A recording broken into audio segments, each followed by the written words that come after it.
All right, quick little walkthrough here.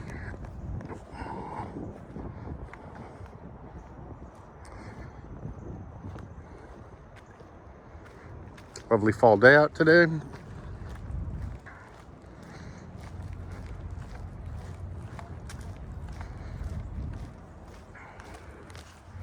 Moved here in 99. 99, everybody got new computers. They got old. We used to run a video presentation on there, leave it at ad agencies. It's kind of fun. Shot those in 86, got them signed in 2003 at a private event. Needed a trophy case, so we made our own with our own awards. We just redid all this, took the common space, chopped up into 3 other offices. Your secretary area, Renee's office.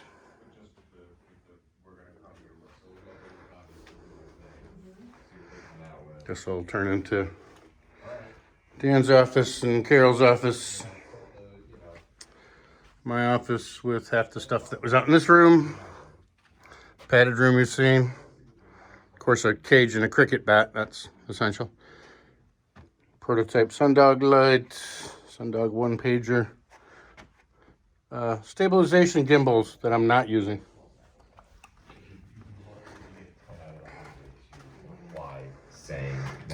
And then Dan having a private meeting. Oh my God, I should not. Literature ready to roll out the door. What are you starting a YouTube channel or something? Yeah. Restroom and shower.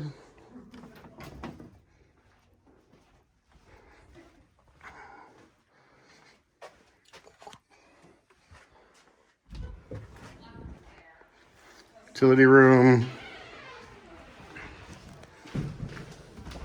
Men's room.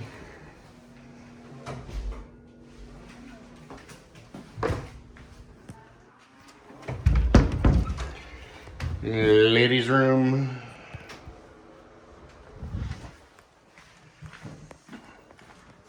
Receiving. It's where all the presents come in. Brian's office.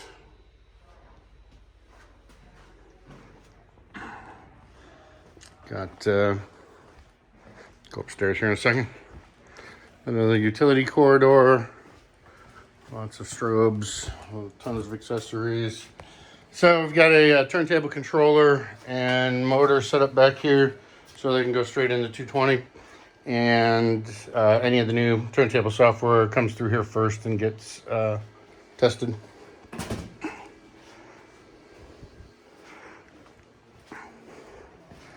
Got a new setup over here, working on some thermoforming. Gonna do a light cover, snap-on light cover. There's too much texture in these lights, they're gonna be too hard to clean. So working on thermoforming out some covers. In progress. Well, should it be needed, we also have a hiding room under the stairs. Got Ethernet, electricity, little pad there. Move our mini fridge in there. I think you could spend months in there. Let's go upstairs here.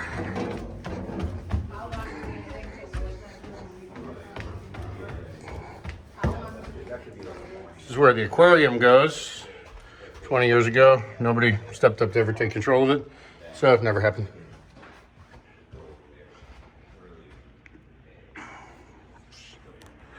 Kitchen.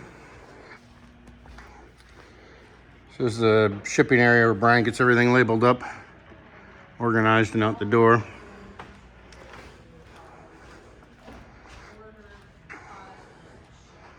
So just for scale, those white lines are a 53-foot semi. So on the left is one booth ready to go out the door. On the right here is the next set that we're assembling. So pretty much takes all of the floor space to get a booth out, organized, packaged, and ready to ship out.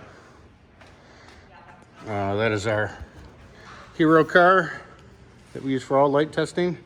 It's giving me a really good, consistent thing to evaluate across different booth designs and different lighting designs. Always using that same vehicle. Up here to the other offices. All that information, so now. That's Renee. Carol's office. Exciting. Sylvester's working on something. Doing things. Hey, Sylvester. Hey. He sits in the library. Pretty much 20 years of work in this room. It would take 10 people about a month to put together a book like this. Mazda's 360s in every kind of color. Hero shots.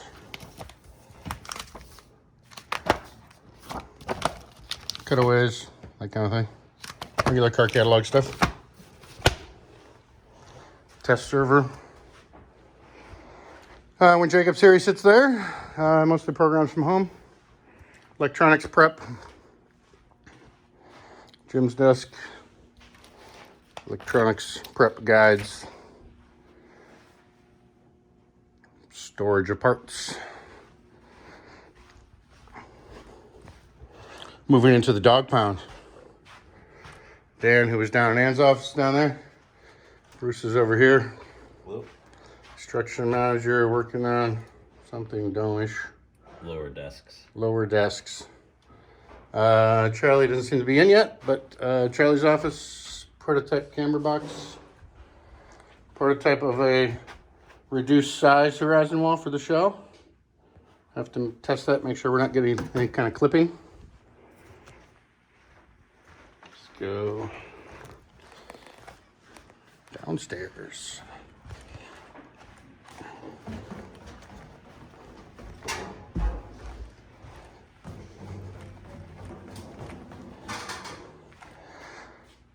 Client area. Geiger counter, just got that. Never know when you're gonna need it.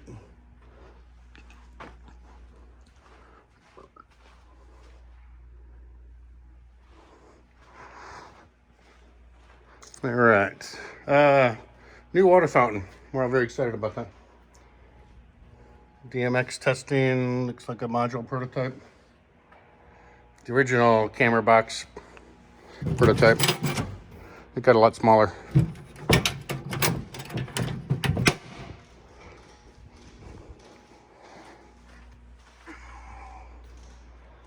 So we got, full suite of camera accessories, whatnot. I'll have to make a separate video where I go through each of these cabinets.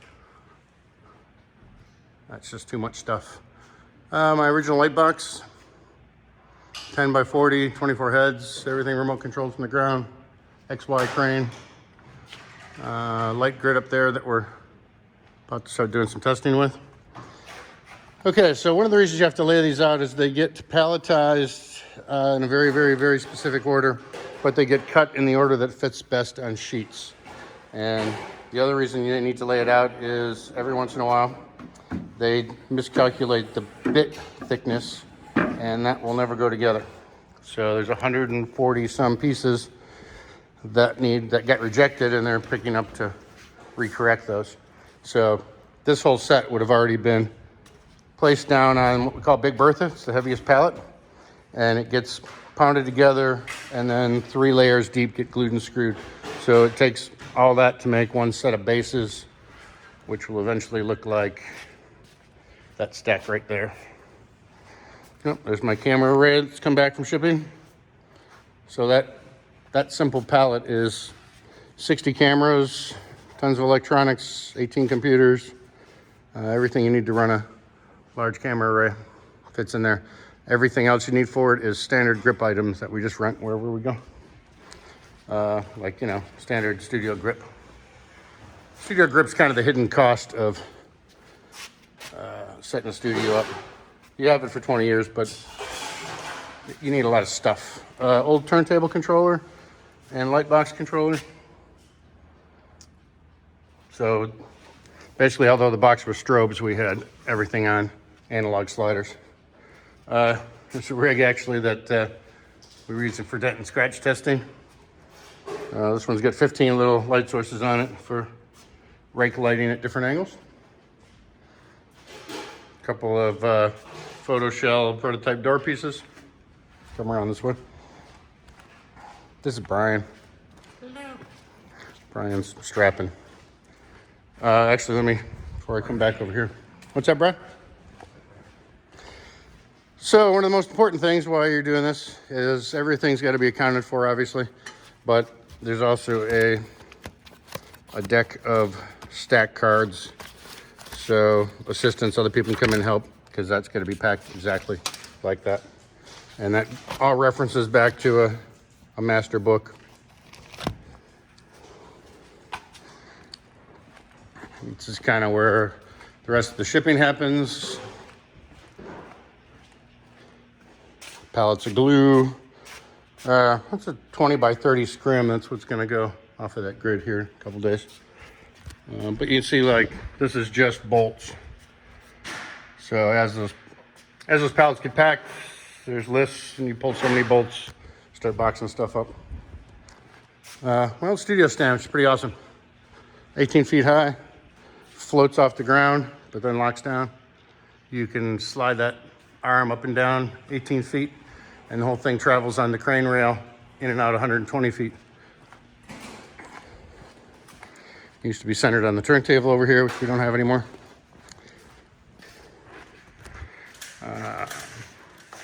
Leftover prototype parts from the original dome build, but we keep it up because it's very good for light testing. Doing the break-in testing on the first production run of Sundogs. Considerably bright, 300 watts, 94 CRI. These are 2 scoops that go under the cameras. That whole scooped horizon wall replaces those 3 pieces. The crates, the white panels get shipped around in. These are 2 complete sets of location tools.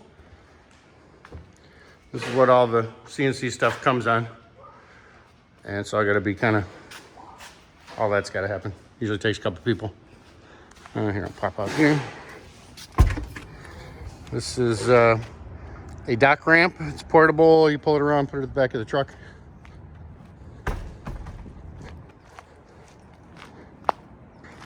Got all the old studio flats and rolling walls that got taken apart to make space.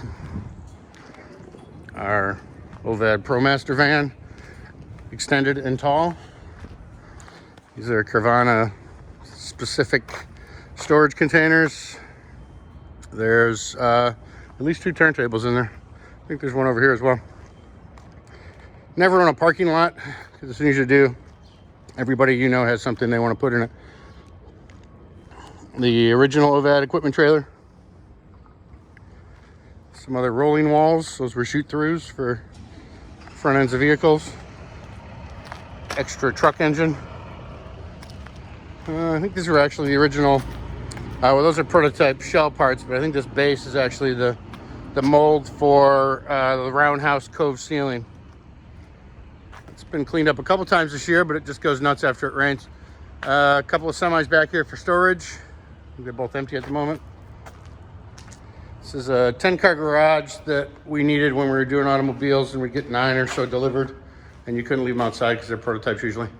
Don't put a lot in here because the foundation, after a good rain, that foundation weeps and it just gets trapped on that side, so it's often wet in here.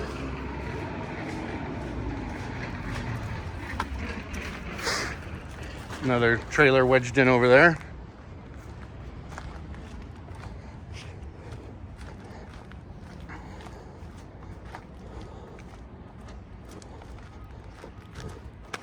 What studio would be complete without a skateboard bowl?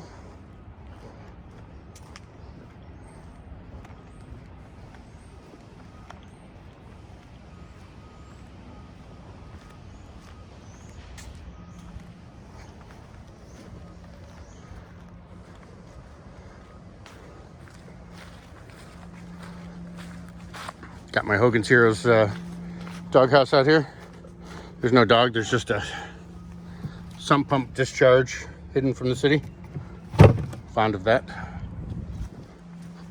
So this is our original loading dock. We put 2 semis in there, pulled them together, cut the middle out. I'll show you, it makes quite a bit of workspace that we managed to add to the building in 24 hours. Shop area. Looks like Bry's working on Sundog clamps for that grid. Press, drill press, work areas, wood chop saw, metal chop saw, various sanders, horizontal bandsaw, welders, table saws, work lifters.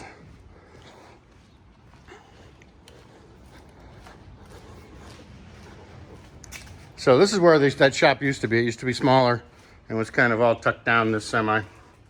And this side was stock. We're in the process of cleaning this out so that we can take all the Carvana location tools, and instead of having them on the floor out here all the time, we're gonna get rid of the stock from here and stack up all the carts and toolboxes.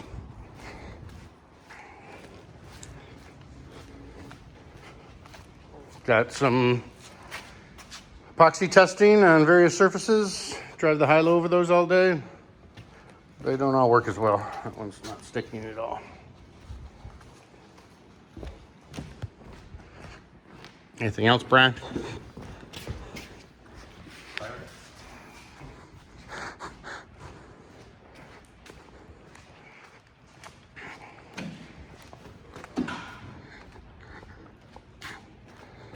All the windows in here are on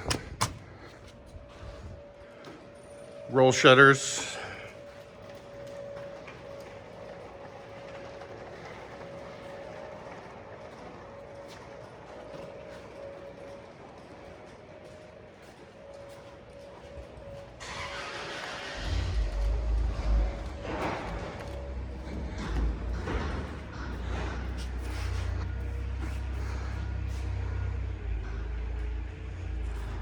And there's dozens of boxes laying around here that are full of electronics that never seem to go anywhere.